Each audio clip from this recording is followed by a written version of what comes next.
Hi everyone, I'm Jo from Elsie Grays and I have been super busy this month with new projects for all our followers in time for Christmas.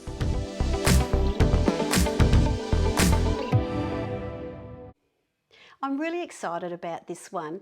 With the success of our hexagon quilt, Joanna's Hexi Garden, I have created this latest design, High Tea with Tilda, using a diamond shape. This quilt perfectly sums up Tilda fabrics and my love of vintage scrappy style quilts. I love them because they go with anything and there is no right or wrong way of putting your colours together. This project has been machine pieced and is an easy and fun project for all levels. You could also hand piece this quilt. Each of our kits will include a minimum of 50 classic Tilda vintage fabrics, all perfectly pre-cut on our laser cutting machine, ensuring each piece is the perfect size.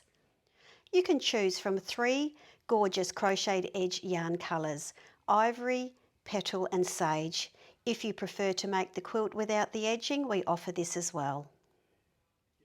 We have extension kits if you choose to make this gorgeous project larger.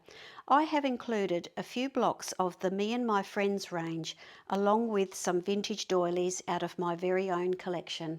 Included in this pattern is my latest crocheted edge design, which would have to be my favourite so far. Kits are now available in store and on our website. As a Christmas bonus, we will include one of these cute suitcases for the first 10 orders.